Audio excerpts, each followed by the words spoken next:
नवरात्रीचे दिवस चालू झालेले आहेत. घरोघरी फराळ उपास वगैरे चालू झालेले आहेत. देवीची घटस्थापना सुद्धा झालेली आहे.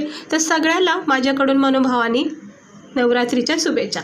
तर आज मी छानपैकी नवरात्रीमध्ये आपल्या व्रतासाठी फराळासाठी अगदी नरम सॉफ्ट लुसलुशीत असा साबुदाण्याचा पराठा बनवून दाखवणार आहे. फराळामध्ये तुम्ही ह्या नवरात्रीमध्ये नक्की एकदा ट्राय करून बघा आणि एकदा ट्राय केला ना तुम्ही सारखं बनवून खातात. सोबत आहे शेंगदाण्याची चटणी. तर चला बघूया आपण याला लागणारं साहित्य, बनवायची कृती. व्हिडिओ आवडला तर लाईक करा. तर इकडे बघू शकता मी इकडे 1 वाटी साबुदाण्याचं पीठ घेतलेलं आहे. रेडीमेड पीठ आहे, पाहू शकता. अर्धी वाटी साबुदाण्याचं पीठ घेतले. साबुदाण्याचं पीठ रेडीमेड जे असतं ना ते खूप छान नरम सॉफ्ट असतं, म्हणजे व्यवस्थित असतं मैद्याच्या पिठासारखं. हे असं रेडीमेड पॅकेट भेटतं मार्केटमध्ये. ते 40-50 रुपयात भेटून जातं. खूप छान ऑप्शन आहे. साबुदाणा वाटायचा कुटाणा नाही आहे, तर रेडीमेड पॅकेट नक्की घेऊन या. किंवा तुम्हाला जर आवडत असेल वाटून तर तसंसुद्धा करू शकता. पण काय होतं, हे पीठ जरा छान नरम सॉफ्ट असतं, पराठे मस्त बनतात. मग त्याचा साईडला ठेवून घेऊया. थोडीशी कोथिंबीर घेतली, 2 बटाटे शिजून घेतलेले आहेत, हे पाहू शकता. त्यानंतर 2 हिरव्या मिरच्या कट करून घेतले, थोडेसे जिरे आणि याच्यामध्ये आपल्याला नवरात्री उपासात चालतं ते मीठ टाकायचं. तर सर्वप्रथम काय करायचं, हे पाहू शकता इकडे शेंगदाण्याची चटपटीत तिखट अशी चटणी केलेली आहे. याची रेसिपीसुद्धा मी चॅनलवर अपलोड केली, बघू शकता. ही अशी चटणी एकदम करून ठेवायची, म्हणजे असे पराठे डोसा केला की आपल्याला खाता येते. तर चला बनवून घेऊया आपण मस्तपैकी साबुदाण्याचे पराठे. ते साबुदाणा आपण जी अर्धी वाटी घेतली ते याच्यामध्ये टाकून घ्यायचे. आता हे साबुदाण्याचं पीठ जे आहे ना ते आपण ह्याच्यामध्ये टाकून घेऊया. साबुदाण्याचं पीठ जे रेडीमेड आहे ना ते खरंच छान ऑप्शन आहे. म्हणजे पीठ म्हणजे साबुदाणा भाजायचा, मग तो मिक्सरमध्ये वाटायचा, चाळून घ्यायचा, तो खूप आपला वेळ वाचतो. तर साबुदाण्याचं पीठ इथं मी टाकले. 2 मीडियम साईजचे बटाटे व्यवस्थित शिजून घेतलेत, थंड केलेत आणि मग आता ह्या पिठामध्ये ह्याला कुस्करून टाकायचं दोन्ही बटाट्याला. हे बघू शकता खूप स्वादिष्ट टेस्टी नरम सॉफ्ट लुसलुशीत हा पराठा तयार होतो. तर आता मी हे बटाटे कुस्करून घेतलेत. थोडासा हात जरा धुवून घेते. आता हात स्वच्छ धुवून घेतलेला आहे, पाहू शकता. आता आपण काय करायचं, उरलेलं साहित्य याच्यामध्ये टाकून घ्यायचं लागेल तसं. तर अर्धा चमचा जिरे टाकलेत. त्यानंतर आपण याच्यामध्ये टाकायची कोथिंबीर जर चालत असेल तर टाका, आणि उपासाला चालतं ते मीठ टाकायचं चिमूटभर अगदी.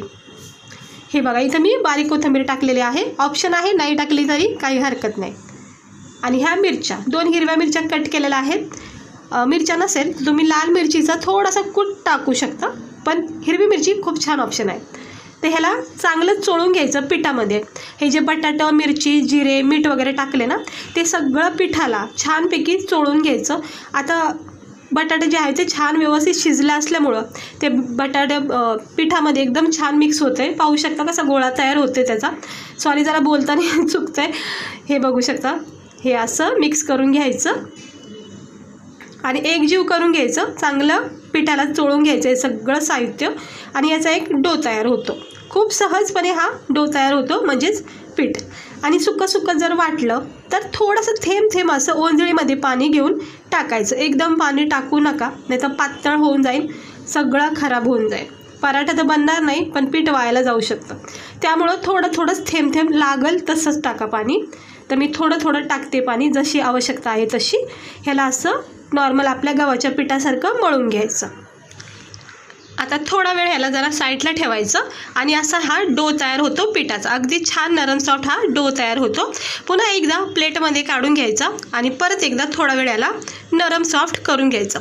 जितका छान याला असं प्रेस करता, नरम सॉफ्ट असं मळून घेताना तितकेच मस्त अगदी लुसलुशीत असे हे साबुदाण्याचे पराठे तयार होतात. खूप मस्त आहेत, नक्की एकदा ट्राय करून बघा फराळामध्ये आवडीने खाताना. तर हे बघू शकता, हे मिरची थोडी लागते, टाकून घेतले. आता याचे गोळे करायचे, म्हणजे लाट्या, आपण चपात्याला लाट्या करतो तशा करायच्या, जशा आवडेल तशा, लहान मोठ्या. तर जरा मी थोड्याशा छोट्याच करते. अर्धी वाटीपासून खूप मस्त भरपूर असे हे पराठे तयार होते. आता मी हे 4 केले, आपण लाटून घेऊया. पोलपाट घेतलेला आहे माझा डेली रुटीनचा आणि खाली जरा कपडा आथरला आहे. आता आपण काय करायचं आहे, ह्या लाटीला परत एकदा पोलपाटवर थोडंसं मॅश करायचं. साबुदाणा असतो त्यामुळे थोडा त्याच्यामध्ये कडकपणा हा तयार होत राहतो. त्यामुळे ह्याला असं मिक्स करत राहायचं, म्हणजे मळून घ्यायचं. आणि याची एक लाटी तयार करायची. अशा प्रकारे पाहू शकता किती मस्त झाली. सुकं पीठ टाकायचं आणि छानपैकी जितकं पण तुम्हाला लहान मोठा आवडेल तितका याचा पराठा हलक्या हाताने लाटून घ्या.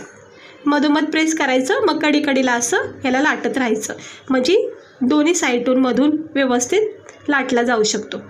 हे बघा किती मस्त असा हा लाटला जातो. सुकं पीठ लावत जा, कारण मग चिटकून राहील नाही तर पोलपाटला. हे असं व्यवस्थित ह्याला लाटून घ्या. जितका पण आता तुम्हाला लहान मोठा साईज हवी तेवढी लाटून घ्या पराठा. हे बघा किती मस्त सुंदर लाटला जातो, कुठं तुटत नाही, चिर पडत नाही, काही नाही. एकदम व्यवस्थित पराठा तयार झाला आहे. पाहू शकता किती सुंदर असा हा साबुदाण्याचा पराठा तयार झाला आहे. चला शेकून घेऊया आपण याला लगेच तव्यावर. तर पॅन तापत ठेवलेला आहे, थोडासा मस्त चापून घ्यायचा आणि गॅस स्लो करायचा सुरुवातीला.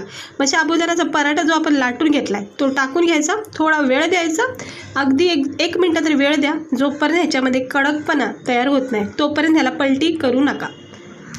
आपण तव्यावर पराठा टाकून घेतलेला आहे, थोडा वेळ द्यायचा आणि मग पलटी करायचा. तर थोडा वेळ झालेला आहे, पलटी करून घ्यायचं. थोडासा गॅस मध्ये फास्ट केला तरी काही हरकत नाही, फक्त लक्ष ठेवायचं.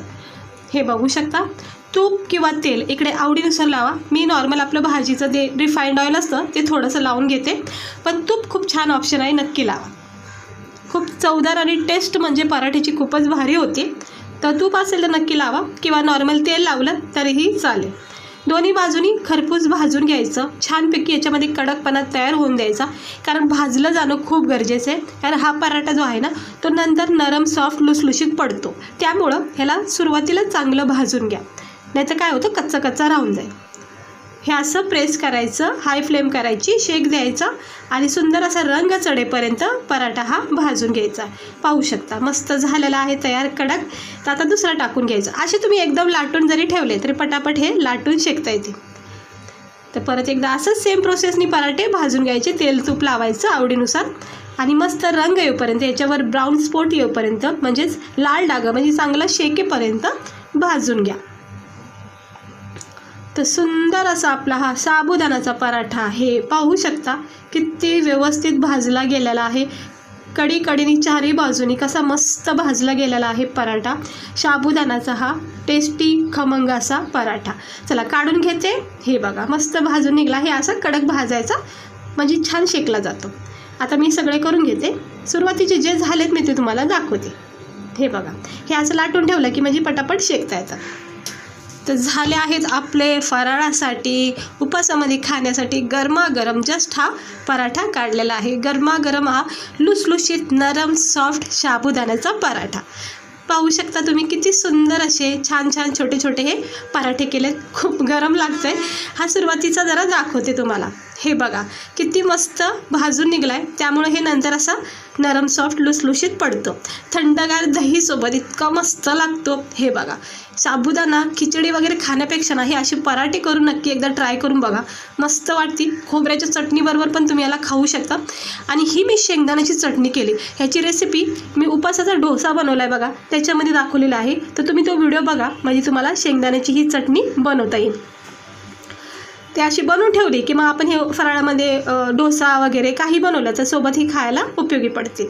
तर बघू शकता असा चटपटीत खमंग असा झणझणीत पराठा आणि शेंगदाण्याची चटणी असेल तर व्रताच्या वेळेत आपली भूक एकदम तृप्त होऊन जाईल, म्हणजे भूकच मस्त शांत होईल.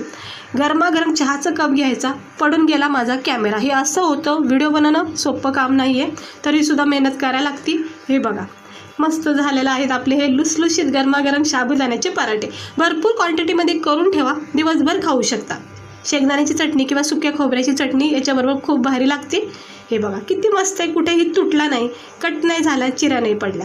नरम सॉफ्ट असा साबुदाण्याचा पराठा कसा वाटला नक्की ट्राय करा. लगेच बनवायला घ्या, झटकीपट होतो. आणि ही शेंगदाण्याची चटणी पण नक्की बनवा. तर कशी वाटली तुम्हाला आजची आपली ही सिंपल मस्तपैकी साबुदाण्याची पराठ्याची रेसिपी? आवडली असेल तर एक लाईक नक्की करा.